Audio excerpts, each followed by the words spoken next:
classica del panorama per quanto riguarda gli Elite d'Under 23, il 2 giugno vuol dire Pistoia Fiorano e la partenza, ormai da tradizione, è presso lo stabilimento della Galigani Piante, uno stabilimento che non fa mancare niente a chi decide di essere già alla partenza, anche perché una particolarità di questa gara, magari siamo più abituati a gare in circuito, questa invece è una gara in linea vera e propria, partenza da Pistoia e arrivo a Fiorano. Belle difficoltà quelle messe dagli organizzatori lungo i 152 km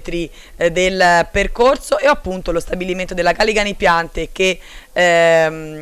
ospita la partenza per quanto riguarda questa classica del panorama Elite ed Under 23. Sono 99 gli atleti che prendono il via in questa gara in linea, che quindi ha qualche difficoltà in più, è un po' un classico del panorama. Andiamo a ricordare il percorso, appunto la partenza dalla Galigani Piante a Bottegone, quindi Barba, Pontestella, Bonelle, poi attraversamento proprio della città di Pistoia attraverso Viale Adua e avanti, poi fino all'inizio della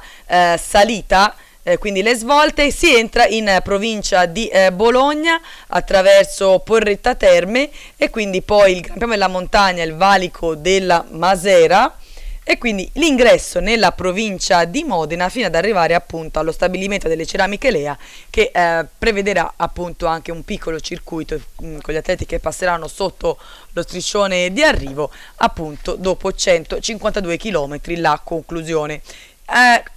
Come dire, mettere ancora più pepe nella competizione dei traguardi volanti, 4 in totale dei traguardi volanti sia in località Spezzano, 3 per la totalità, e poi anche uno al suono della campana al passaggio sotto l'arrivo, che premierà il primo classificato. Ha aperto le iscrizioni la Mastro Marco Nibali Sensi, poi la Viris Maserati, la Mamma e Papà Fanini, il team Palazzago, la Biper, poi la ciclistica Malmantile, la Altopac, la Maltinti Lampadari Banca de Cambiano, il team Snap Focus, l'Unione Ciclistica Pistoiese, la Zalf e la Galina Colosio. Queste le formazioni a via che hanno creato il lotto dei 99 atleti al via, un numero forse non eccessivo proprio nel numero, nella quantità, ma sicuramente la qualità non manca. In questa 20ª edizione della Pistoia Fiorano abbiamo riconosciuto anche Michael Bresciani, lo riconosciamo al centro proprio della formazione della Zalf, e proprio di questi giorni la notizia del suo passaggio nei professionisti alla Bardiani, e quindi ancora merito in più per questo atleta che sicuramente ha accolto molti piazzamenti, è stato decisamente protagonista, però anche riconosciuta questa sua fatica, visto che è arrivato anche il passaggio tra i professionisti con la Bardiani. Le immagini preliminari appunto della partenza ci mostrano le varie formazioni che stanno per animare la Pistoia Fiorano. Come detto, la partenza dallo stabilimento della Galigani Piante, dove è posto proprio il chilometro 0 che darà il via ufficiale alla manifestazione, quindi gli atleti che si spostano lungo la strada, e quindi la situazione ottimale anche per la partenza, visto che tutto è avvenuto all'interno dei locali della Galigani Piante, ha fatto sì che non venisse impegnata la strada per il traffico e quant'altro, e quindi starter ufficiale della manifestazione la vicepresidente vicaria della Federazione Ciclistica Italiana per quanto riguarda il Comitato Regionale Toscano, Maria Bruni, e quindi abbassata la bandierina a scacchi e partenza ufficiale avvenuta della 20ª edizione della Pistoia Fiorano. Un ringraziamento alla Lea Ceramiche, alla Publiacqua, alla Spadi Automotor Carrozzeria, alla Misericordia di Quarrata, poi ancora alla Galigani Piante, alla Cicli Panconi, all'Associazione Sportiva Giampaolo Bardelli. Intanto con questa prima immagine vediamo tutto il gruppo che sfila di fronte alle nostre telecamere, e vediamo che ovviamente è ancora numeroso e ben assortito, con una bella fatica di fronte a questi ragazzi che dovranno comunque arrivare dopo 152 km fino a Fiorano. Sandro Manzi che cura l'informazione, e siamo ai primissimi chilometri di gara, siamo al 14° chilometro di gara, e il primo attaccante di giornata è Yuri Colonna dell'Altopac, che di fatto anticipa tutti gli altri atleti Infatti eccolo qua il gruppo che transita a circa 15 secondi di ritardo da Colonna, che è solitario al comando. C'era un atleta della Maltinti che era un po' in vantaggio rispetto al gruppo, ma veramente minimi i distacchi, quindi possiamo parlare di un atleta solitario al comando e il gruppo compatto all'inseguimento. L'andatura sembra già bella elevata, perché comunque in discreta fila indiana il gruppo, e siamo alla prima asperità di giornata, la salita della collina, ed è rimasto al comando proprio Yuri Colonna. Eccolo qua, l'atleta della Altopac, che è sempre solitario al comando, ma sta diminuendo il suo vantaggio nei confronti di chi lo insegue, e anche dalla sua espressione sembra un po' di capire che sa che si stanno avvicinando gli atleti alle sue spalle, e quindi praticamente li sta aspettando che rientrino su di lui gli atleti, appunto, che stanno per ricongiungersi. Ancora è lunga la strada per arrivare fino alla fine, quindi è ovvio che da solo Yuri Colonna può andare poco lontano, e quindi sa che magari aspettare chi insegue è decisamente più remunerativo. È Matteo Natali a fare l'andatura sul gruppo, è l'atleta della Viris, l'atleta toscano che quest'anno è emigrato nella società lombardo-emiliana per la Verità. È riuscito già a fare cose interessanti, e praticamente sotto la spinta della Viris, in questo caso proprio di Matteo Natali, avviene il ricongiungimento con Yuri Colonna, che viene recuperato, l'hanno già messo nel mirino, e quindi senza particolari affanni appunto Natali sta facendo l'andatura, e a breve avremo nuovamente gruppo compatto che andrà a ricompattarsi. Sicuramente la Viris sta facendo vedere cose molto interessanti in questo tratto di stagione, e anche in questo caso dimostra di saper prendere la situazione in mano, e quindi gruppo compatto quando siamo nel tratto di salita verso la collina, e quindi a Colonna il merito di essere stato il primo ad animare una classica del panorama toscano e non solo. E quando siamo in località Signorino e sta per terminare la salita della collina, sono 28 gli atleti che compongono la testa della corsa, con il numero 13 Alberto Amici della Viris Maserati, poi insieme a lui della sua formazione con il 17 Jalel Duranti, con il 18 Matteo Moschetti, e con il 20 lo vediamo in seconda posizione Matteo Natali. Poi sono 4 gli atleti per la Mastro Marco, con il numero 1 Paolo Baccio, con il 2 Michele Corradini, con il 3 Nicolò Ferri e con il 4 Tommaso Fiaschi. 2 gli atleti per la Palazzagua Maru, con il 25 Cesari Grodicki e con il 26 Raimondas Rumsas. Per la Biper, con il 33 Ambrogio Chiriaco. 2 gli atleti per la ciclistica Malmantile, con il 40 Matteo Boggiani e con il 43 Dario Puccioni. 2 anche gli atleti per la Altopac, con il 45 Matteo Alban e con il 52 Rocco Fuggiano. Ben rappresentata anche la Maltinti, la vediamo infatti qua i 4 atleti che ha presenti, con il 62 Ridion Kopschti, con il 63 Claudio Longhitano, con il 66 Wilson Pegna Molano e con il 67 Luigi Pietrini. 3 gli atleti per la Snap Focus, con il 76 Alessio Finocchi, con il 78 Francesco Mancini e con il 79 Riccardo Marchesini. Per la Pistoiese, con la dorsale 94 Juste Rodriguez. 3 gli atleti per la Zalf, con il 97 Michael Bresciani, con il 100 Riccardo Lucca e con il 104 Simone Viero. E 2 gli atleti per la Gallina Colosio, con il 111 Flavio Peli e con il 112 Nikolai Shumov. Il gruppo alle spalle, dove è la Zalf a fare l'inseguimento, è segnalato a 52 secondi di ritardo, quindi evidentemente è una fuga molto ben assortita e molto numerosa, perché 28 atleti al comando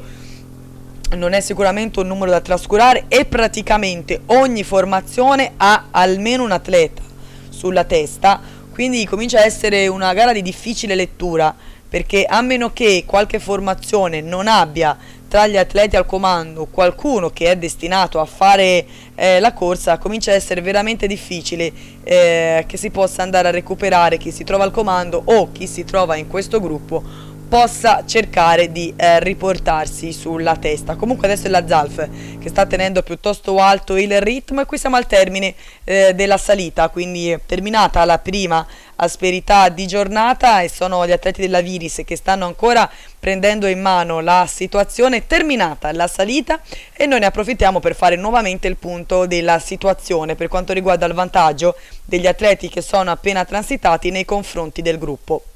Arriva anche il gruppo sul luogo del rilevamento e sono sempre gli atleti della Zalf a fare l'andatura, ma è andato a salire il vantaggio dei 28 atleti al comando nei confronti del gruppo ammiraglie, perché adesso è di 1 minuto e 30 il vantaggio della fuga sul gruppo che si trova alle sue spalle. Inizia il rifornimento al 50° chilometro di gara e non cambia la situazione perché sono sempre 28 gli atleti al comando e nonostante si chieda un po' di collaborazione sembra che questa ci sia. È ovvio che in un drappello di 28 unità ci può essere chi fa un po' il furbo, che salta qualche cambio, però è veramente un bel numero e quindi si può cercare di veramente far sì che questa possa essere anche l'azione decisiva, anche in virtù del fatto che, come dicevamo poco fa, sono praticamente tutte le squadre rappresentate. È Rocco Fuggiano adesso che stava facendo l'andatura e viene rilevato da Tommaso Fiaschi della Mastro Marco e poi la volta di Riccardo Lucca della Zalf. Quindi dicevamo cambi regolari sulla testa e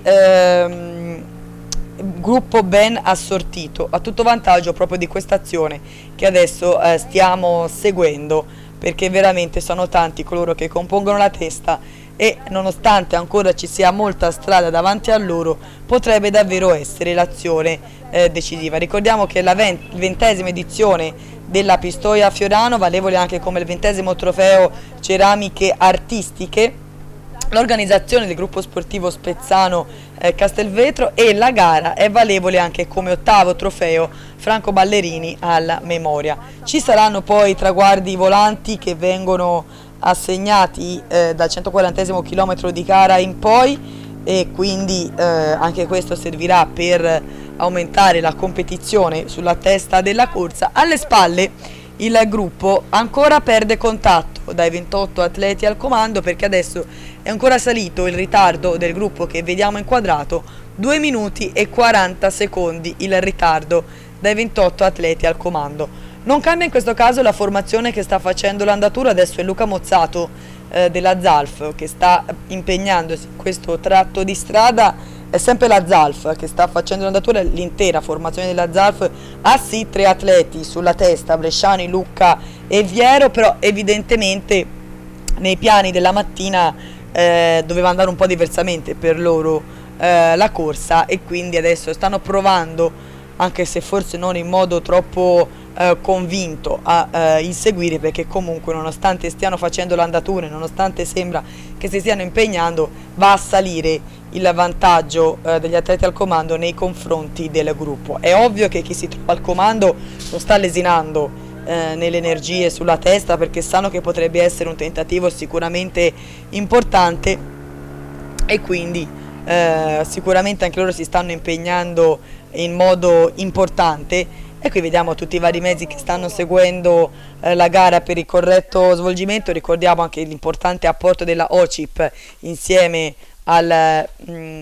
gruppo sportivo Spezzano Castelvetro nell'organizzazione della gara. Siamo al 60° chilometro di gara e sembra muoversi un po' la situazione sulla testa della corsa, perché sembra che alcuni atleti provano ad evadere dal gruppo o comunque dal gruppo di testa, visto che comunque sono 28 atleti ed è un drappello piuttosto numeroso. Adesso appena i 2 atleti che di fatto si sono avvantaggiati dalla testa della corsa ci raggiungeranno, vedremo di capire chi sono. Sicuramente un atleta della Viris e un altro della Altopac, che è Alberto Amici col dorsale 13, il primo che ha provato a rompere gli indugi, insieme a lui Rocco Fuggiano della Altopac. Quindi 2 atleti provano ad evadere dalla testa della corsa, ma è minimo il loro vantaggio nei confronti dei compagni di avventura, con Baccio a chiudere questo drappello per quanto riguarda la Mastro Marco. Lasciamo andare la testa della corsa per capire com'è la situazione alle spalle. Ha recuperato il gruppo, ha recuperato perché adesso è comunque l'intera Zalf schierata a fare l'andatura e il ritardo di questo gruppo, che è andato un po' anche ad assottigliarsi nel numero, è di 1 minuto e 43 secondi, quindi hanno recuperato 1 minuto gli atleti del gruppo, quindi l'azione della Zalf ha sicuramente una qualche reazione nei confronti della testa, e magari anche complice le variazioni che si stanno sviluppando sulla testa fanno sì che venendo meno un po' l'accordo cali anche un po' l'andatura, a tutto vantaggio di chi sta inseguendo. È sicuramente la Zalf la formazione principale che si sta impegnando, e quindi è tutto sulle spalle della formazione veneta l'inseguimento, che per il momento comunque sta dando i suoi frutti, perché da 2 minuti e 40 chi era in ritardo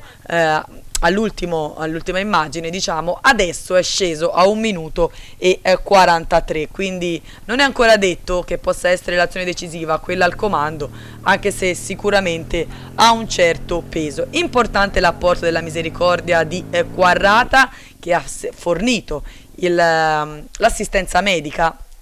a questa Pistoia Fiorana. Adesso ci siamo fermati al 71esimo chilometro di gara per il Gran Premio della Montagna. Ennesimo Gran Premio della Montagna, sono sempre 28 gli atleti al comando, volata serratissima per il Gran Premio della Montagna, e se l'è aggiudicata Puccioni della ciclistica malmantile. Erano almeno 3 o 4 i pretendenti per questo Gran Premio della Montagna, mentre Baccio si mantiene sempre in ultima posizione, l'atleta della Mastro Marco. Aspettiamo il gruppo anche sul luogo del Gran Premio della Montagna per effettuare un nuovo rilevamento tempi, ma non è praticamente cambiata la situazione, perché di 1 minuto e 50 il ritardo dell'avanguardia gruppo, dove non cambia la situazione perché è sempre l'intera formazione della Zalf schierata per tirare il gruppo all'inseguimento dei 28 atleti alla comando.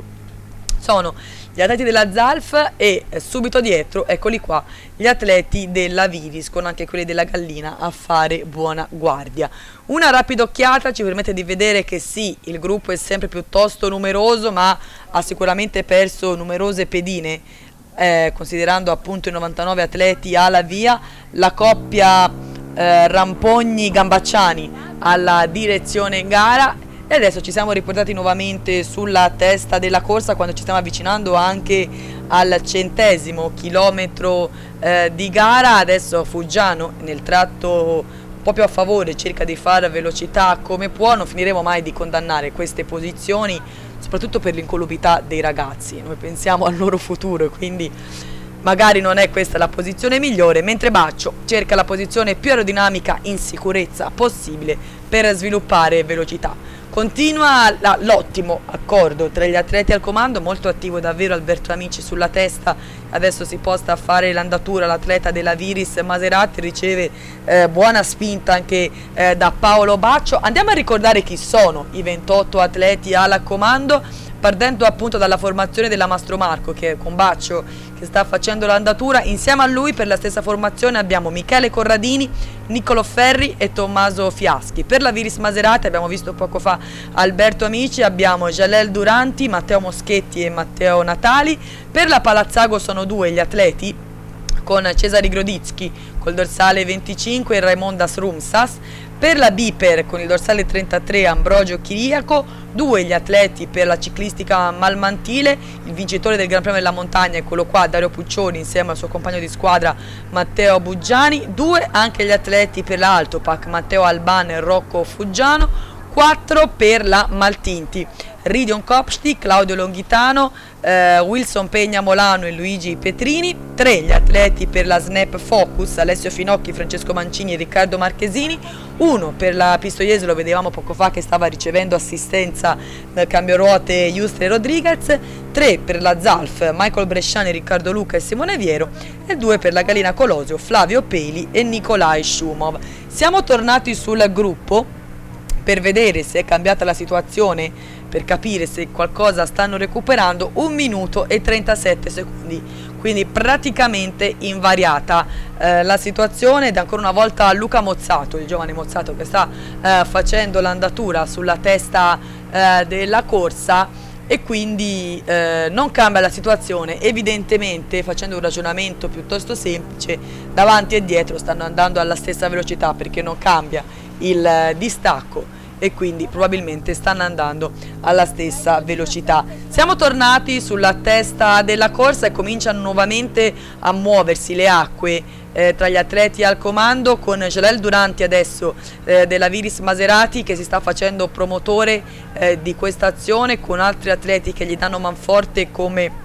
Ridion Kopshti della Maltinti, che adesso si è portato a fare l'andatura. Si erano allungati in 5 o 6 dalla testa della corsa. Adesso vediamo se riusciamo a capire chi sono i protagonisti di questa azione. Siamo al chilometro 117 e quindi vediamo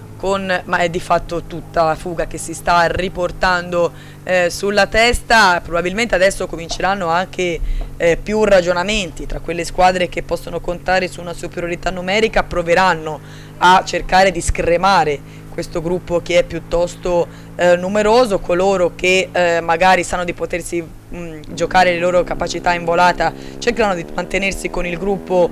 compatto. Quello che non cambia è Baccio, che praticamente rimane sempre in ultima posizione a cercare di risparmiare il più possibile. Veramente encomiabile l'azione di Luca Mozzato, che dà tutto quello che ha per cercare di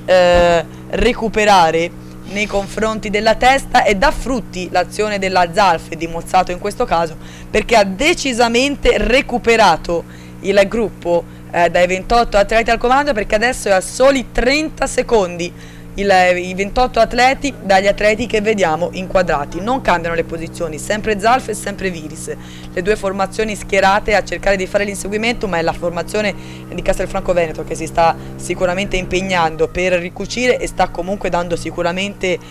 buoni frutti questa azione. Località Castelvetro per la testa della corsa, e è sicuramente alzata l'andatura sulla testa, con ancora una volta Amici che si sta portando al comando a fare l'andatura, e alla sua ruota si pone, per quanto riguarda la Galina Colosio, Nikolai Shumov come suo immediato inseguitore, ma non è così l'esatta composizione. Poi ci è sembrato Puccioni, infatti è così, è Dario Puccioni l'atleta in terza posizione, perché si va un po' a selezionare intanto la testa della corsa. Quindi Amici è l'atleta al comando, con Shumov e Puccioni, e poi via via anche tutti gli altri. Intanto appunto questi sono gli atleti che compongono la fuga di giornata, ma cominciano un po' gli scatti sulla testa. Abbiamo visto due atleti della Mastro Marco che proprio in coppia avevano provato ad allungare, ed eccoli qua con il 4 Tommaso Fiaschi, con il 2 Michele Corradini, appunto i due alfieri della Mastro Marco Nibali Sensi, che stanno provando a smuovere le acque, anche perché sanno che alle spalle stanno recuperando. E il primo a riportarsi su di loro è un atleta della Maltinti ed è Luigi Pietrini. Quindi si forma questo terzetto sulla testa del comando, un terzetto giovane e interessante, quello che si è andato a formare quando siamo a circa 130 km di gara, quindi siamo a circa 25 km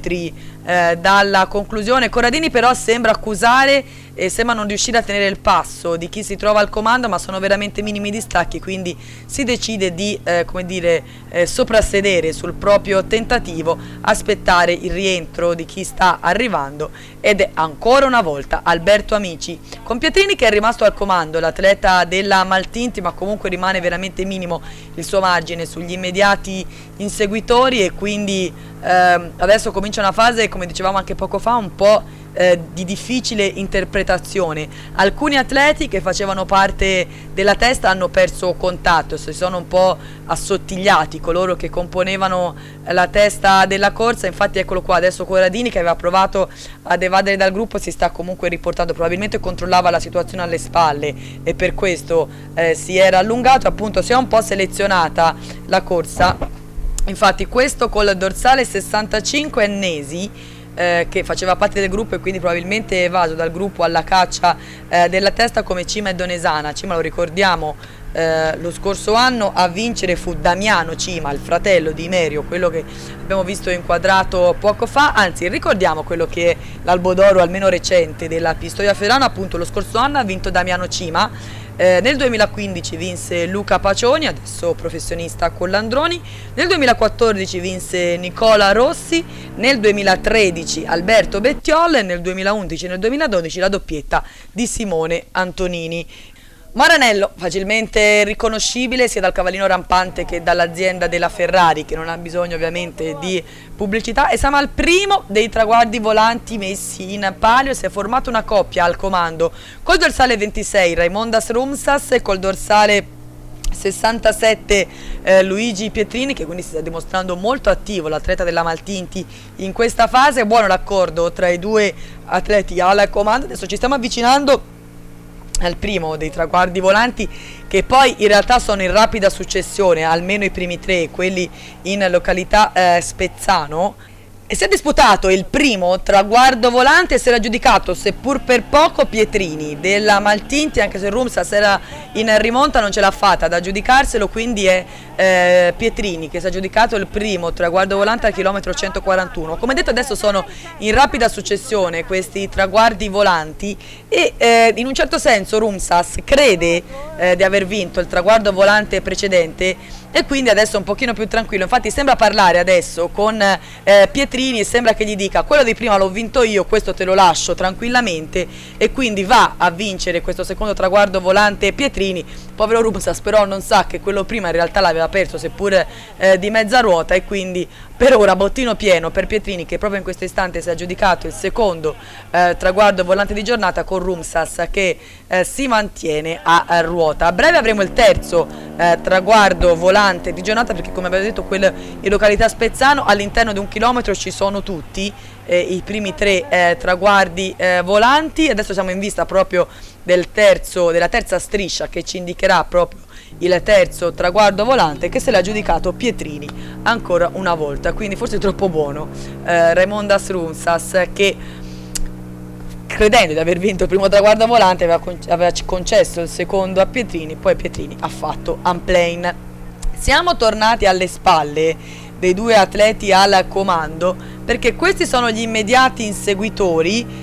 che sono segnalati però a soli 15 secondi dai due atleti al comando, e ormai siamo in vista del passaggio dalla zona arrivo. Ricordiamo che quando ci sarà il passaggio dalla zona arrivo ci sarà un piccolo circuito, eccolo qua il passaggio dalla zona arrivo, diciamo ci sarà un piccolo circuito che dovranno affrontare, e quando ci sarà il suono della campana ci sarà il traguardo volante proprio sotto il passaggio dalla zona arrivo. Quindi al prossimo passaggio ci sarà il traguardo volante. Ci auguriamo che Rumsas non credesse che fosse quello il traguardo volante, e qui appunto si stanno avvicinando gli immediati seguitori. Sono ancora una volta gli atleti della Viris che si stanno impegnando nell'inseguimento, con Matteo Natali a fare l'andatura. Si sono un po' rimescolate le carte tra gli inseguitori, perché alcuni atleti hanno perso contatto, però è sempre piuttosto numeroso. E quindi appunto adesso ci siamo riportati sulla testa della corsa quando è iniziato il circuito appunto che prevede il passaggio sotto la zona di arrivo. Continua ad essere buono l'accordo tra Pietrini e Rumsas, i due atleti al comando, che però hanno un minimo margine nei confronti del gruppo. Eccolo qua il passaggio sotto la zona arrivo al suono della campana, e quindi unplane per Pietrini. 4 erano i traguardi volanti in palio in questa giornata e 4 se li ha giudicati proprio l'atleta della Maltinti. Come detto, suono della campana per la testa della corsa, ed è praticamente esaurita l'azione di Pietrini e di Rumsas, che ormai sanno che hanno praticamente alle spalle il gruppo, o almeno gli immediati inseguitori, quindi a breve potremo avere la situazione di gruppo compatto, o meglio la testa della corsa che si va a ricompattare. Insistono comunque nella loro azione, anche perché è una prima parte di quelli che stanno inseguendo, che si stanno per riportare su Pietrini e Rumsas, dove riconosciamo maglie della Gallina e maglie della Mastro Marco. Meno di 3 km alla conclusione sono prima 5 atleti che vanno a riportarsi, e poi praticamente tutti gli altri che si vanno a ricongiungere alla testa. Quindi quando siamo ormai in vista dei 2 km alla conclusione, si è ricompattata la testa della corsa. Eccolo qua il cartello infatti dei 2 km alla conclusione, quindi come siamo soliti dire a questo punto, a meno che qualcuno non provi un colpo di mano, magari sfruttando anche la superiorità numerica tra le varie formazioni che sono lì davanti, sarà un epilogo a ranghi compatti. Triangolo rosso dell'ultimo chilometro, quindi ultimi 1000 metri per la 20ª Pistoia Fiorano, e qui sembra un po' che si stiano preparando i giochi per la volata finale, anche perché In genere è questo l'epilogo della Pistoia Fiorano, ma non si può mai dire, perché sia il ciclismo che la vita sono piuttosto imprevedibili e quindi non si può dire, e quindi quando ormai siamo in vista della parte conclusiva sembra davvero che ormai tutti si stiano organizzando solo ed esclusivamente per la volata. Non sembra che ci sia qualcuno intenzionato a provare un colpo di mano, un colpo da finisseur, o magari non sente di avere anche la forza nelle gambe necessaria, perché consideriamo che sono stati poi 155 i chilometri percorsi e quindi è decisamente importante lo sforzo che hanno compiuto questi ragazzi. Intanto Riccardo Marchesini si mantiene in ultima ruota di questo drappello. È comunque buona la prova dell'atleta della Snep, che è stato comunque sfortunato in questa prima parte di stagione. Lanciata la volata ed è Moschetti a vincere della Viris Maserati davanti a Brugna della Galina Colosio, terzo Bresciani della Zalf, quarto Fiaschi della Mastro Marco, quinto Schumov della Gallina, sesto Duranti della Viris, settimo Nesi della Maltinti, ottavo Mancini della Snap Focus, nono Albana della Altopac e decimo Iustre della Pistoiese. Andiamo a sentire le interviste che abbiamo realizzato. Matteo, una bella vittoria nella Pistoia Fiorano, una bella volata, raccontaci com'è andata. Ma diciamo che i miei compagni mi hanno portato in una posizione perfetta ai 200 metri, io ho preso la parte di strada più corta e penso di essere riuscito a fare una bella volata, insomma. E chi dedichi questa vittoria? La dedico a tutti i miei compagni che sono stati oggi fenomenali, dal primo all'ultimo chilometro, tutta la mia squadra, il direttore sportivo, presidenti e alla mia famiglia. Sicuramente il secondo brucia sempre, nonostante tutto sono soddisfatto, è comunque una gara che non è molto adatta alle mie caratteristiche, però sono riuscito a tenere duro e arrivare a disputare la volata con i primi. È stata una corsa combattuta e veramente tirata, siamo partiti per fare il risultato pieno, però oggi abbiamo trovato Moschetti in gran forma e la Viris ha lavorato bene per lui, merito suo della vittoria. Giulio Montanari, una bella giornata di sport, non poteva andare tutto per il meglio. Ma io credo che sia stata veramente una bella giornata, oltretutto ci ha aiutato anche il bel tempo, abbiamo avuto una bella partecipazione per quanto riguarda i ragazzi degli esordienti, sia primo anno che secondo anno, non ci sono stati incidenti, abbiamo terminato la giornata con l'arrivo della Pistoia Fiorano nel suo ventennale, credo che sia stata anche una bella corsa, credo che tutte queste soddisfazioni che dopo tanto lavorare siamo riusciti ad avere, perché oggi ne abbiamo avute parecchie, ci impongano anche per tutti gli sponsor che finanziano questa giornata dedicata al ciclismo fiorano che è giunta ai suoi 20 anni, noi dovremo continuare anche nel 2018. Tenuto conto che le ceramiche Lea ci mettono a disposizione a livello logistico un'azienda, noi abbiamo una struttura ormai che è ben rodata e collaudata, la partecipazione è sempre buona, io credo che sia un bel divertimento anche per noi che abbiamo lavorato tanto per avere la soddisfazione di avere una giornata così. Posso sbilanciarmi dicendo anche che probabilmente ritorneremo a fare anche la gara degli allievi, cioè ci saranno esordienti, allievi e dilettanti. In questa giornata dedicata al ciclismo che era nata così. 20 anni fa io sono partito col mio sogno nel cassetto di fare una giornata intera a Fiorano dedicata al ciclismo,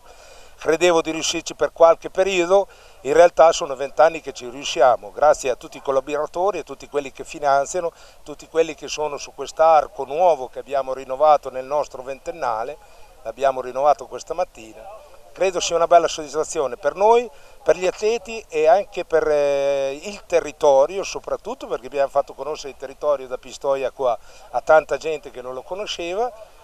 Credo che sia una bella soddisfazione e credo che siano gli stimoli giusti per poter continuare in futuro. Allora, partenza da Pistoia, arriva a Fiorano, una bella gara dei dilettanti. Speriamo che sia stato veramente così. Secondo me, da tanti anni che sono nel ciclismo, oltre ad essere un discreto vivaista a Pistoia, secondo me sì, è stata una delle più belle edizioni degli ultimi tempi. I ragazzi si sono dati battaglia su quasi tutto il percorso. Io ho sentito per radio fughe, inseguimenti, sempre lì pochi secondi di differenza, fino a che negli ultimi metri, come hai visto qui, hanno fatto un ricongiungimento che sembrava quasi impossibile, invece sono riusciti a completare l'inseguimento, cose che avvengono nelle gare ciclistiche. Quindi appuntamento all'anno prossimo. Ma qui per quanto riguarda il ripetersi di queste manifestazioni, non è la solita corsetta che facciamo in paese. Questa è una gara a carattere interregionale, praticamente si passa dalla Toscana all'Emilia, una gara in linea che ha bisogno di una certa, partecipazione, ma più che altro ha bisogno di tanta passione, perché questa è una corsa che non si fa lì nel paesetto, la solita corsetta. Questa è una gara che avrebbe veramente da continuare. Qui, se non si continua a fare queste manifestazioni qui, sono la forza del ciclismo, il vero ciclismo è questo.